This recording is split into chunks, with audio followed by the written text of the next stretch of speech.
మేము చూస్తాం. కమాన్ మళ్ళీ గుడ్ గారు. ఈవినింగ్ అండి అందరికీ. ఫస్ట్ ఆఫ్ ఆల్ నాని గారికి థ్యాంక్స్ చెప్తాను వచ్చినందుకు. సార్ నాని గారు ఫస్ట్ హీరో అనే కథ చెప్పింది మీకే. నేను స్టార్టింగ్ స్టేజ్లో నేను అప్పుడు అప్రెంటిస్గా ఉన్నాను.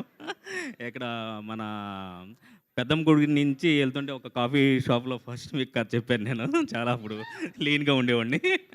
Okay, thank you sir. Next Abburu గారు. ఒక రైటర్కి ఎంత కష్టం ఉంటుందంటే అండి, డైరెక్టర్ని అటు కథని కూడా మెప్పించాలి. ఆ బాధ్యత ఆయన తీసుకున్నారే. నాకు చాలా ఈజీ అయింది. థ్యాంక్స్ అండి. ఇక సూర్య అండి నా ఫ్రెండ్ అండి, అంటే డిఓపి. కానీ తను లేకపోతే కనుక విజువల్స్ ఇంత గొప్పగా వచ్చి ఉండేవి కాదు. మోరల్గా చాలా సపోర్ట్ చేసేవాడు. అలాగే ఎడిటర్ ప్రసాద్, తను నా క్లోజ్ ఫ్రెండ్. తను కూడా చాలా మోరల్గా సపోర్ట్ ఇచ్చి ఈ సినిమాని ఇంత బాగా రావడానికి కారణం తను ఒకడు.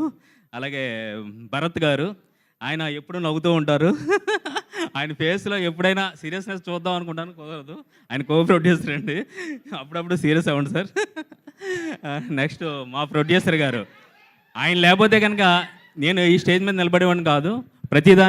ప్రతి విషయంలో నాకు చాలా సపోర్ట్ చేశారు ఆయన. ఇక ఫరియా, మీరు చిట్టి అంటారు కదా, ఇక నుంచి సిట్టి మానేసి సిద్ధి అంటారు. ఎందుకంటే తన క్యారెక్టర్ చాలా బాగుంటుంది. డెఫినెట్గా మీరు ఎంజాయ్ చేస్తూ ఉంటారు. ఇక మీరు అందరూ, నాకు తెలిసి ప్రతి ఒక్కరికి ఒక ఫస్ట్ లవర్ అనేది ఉంటుంది. నాకు మాత్రం మా హీరో గారు. ఎందుకంటే ఫస్ట్ లవర్ని ఎప్పుడూ మర్చిపోము మనం. అలాగే మా హీరో గారు నేను ఎప్పుడూ మర్చిపోను. నాకు ఈ అవకాశం ఇచ్చినందుకు చాలా చాలా చాలా thanks. Thank you so much Malli గారు.